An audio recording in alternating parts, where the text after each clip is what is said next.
I'm in the Kewaskum Historical Society Museum in the village of Kewaskum, or Myers Mill, here to tell me exactly where we are and share some other stories from their upcoming book titled Kewaskum, Wisconsin, The Making of a Village. It's Aaron Laatsch and Ann Trautner. Hi, Aaron. Hi, Ann. Hey, Tom. Hello. Aaron, what's the story behind Kewaskum being called Myers Mill? Well, actually, Jesse Myers arrived in Kewaskum in 1852. He settled on the bank of the Milwaukee River, building a log cabin.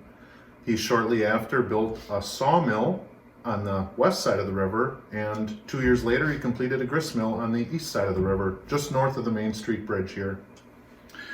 And why did you guys decide to write this book? Well, Kewaskum is turning 125 years old this year, and we thought, I wonder how it started, and we want people to be able to remember the beginnings of the village. Well, I'm sure you learned some very interesting stories about the history of Kewaskum. How about we go and see some of this history for ourselves? Sounds great. Good idea. We're on Riverview Drive on the north side of Kewaskum, and Ann and Aaron, according to the book, this is where Native Americans would have set up camp when they first came to Kewaskum. Right. In 1915, the Frank Cass farm was on this property here in the village on the northeast side, and there were signs that a Native American camp did exist here. Actually, it was a principal Indian village of the Potawatomi tribe. Now, even in those days, it got as cold as it is today. Right, depending on the time of year is when the Native Americans would travel to different spots in southeastern Wisconsin, whether they were up in the Kewaskum area or they were down in the Richfield area. Typically during the winter, though, they would go into the forest where it was better hunting for them, and hopefully warmer.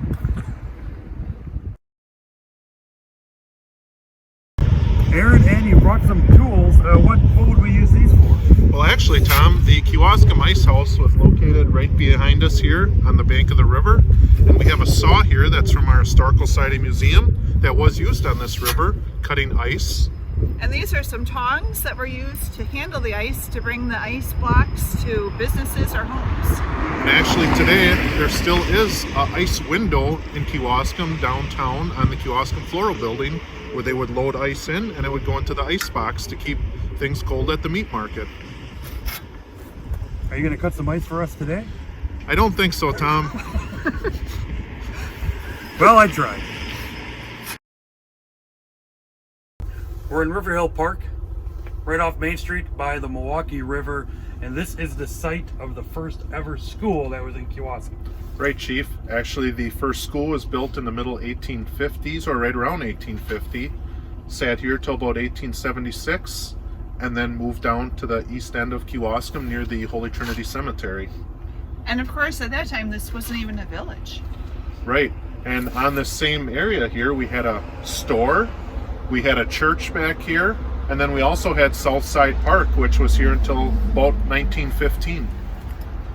Do you know when they named it River Hill Park? River Hill Park was actually named in the early 1980s. It was called Southside Park, and then they switched it to the Fireman's Park, and was also called the Old Park for quite a while, till it officially got the name of River Hill Park. And they held a contest to see who could come up with the winning name. And River Hill Park was the winner.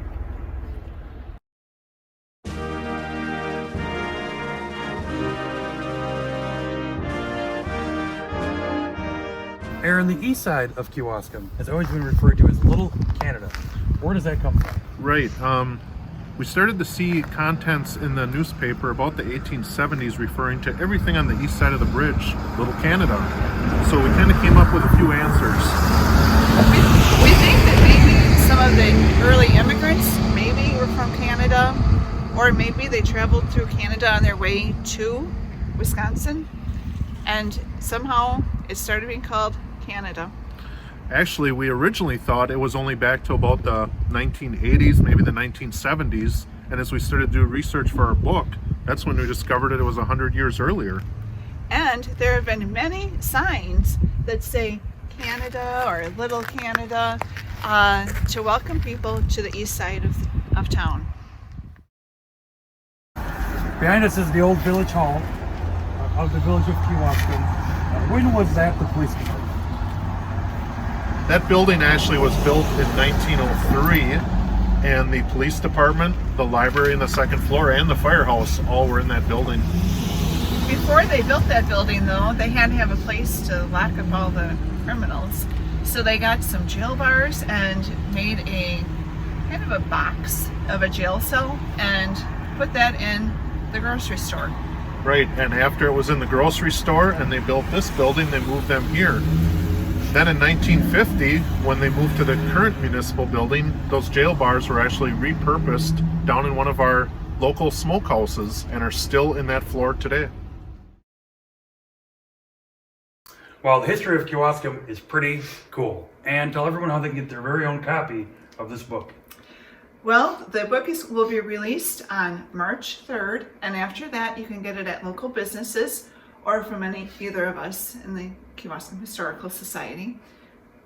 Yeah, and we also want to thank all the village residents, the businesses, and the village of Kewaskum for all the support through this project the last few years. We really appreciate it. The book will be sold for $35, and all proceeds will go to the Historical Society. Aaron, you have a couple of upcoming events discussing this book. One of them's already sold out. Correct. Tell us about the other event that people can still go to. We do have an event in West Bend at the Old Courthouse Museum. That is on April 30th.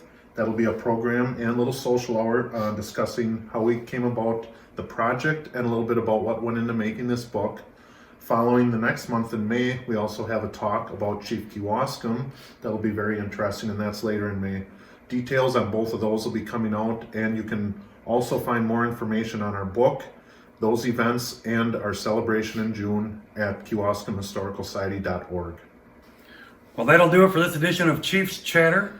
And Aaron, thank you for joining me on possibly the coldest day of the year so far. And if you want to get a copy of Kewaskum, Wisconsin, The Making of a Village, get a hold of one of these two, go online, stop at one of the businesses in town that's selling it, get your own copy. Remember to be safe, be kind, and let's chat again.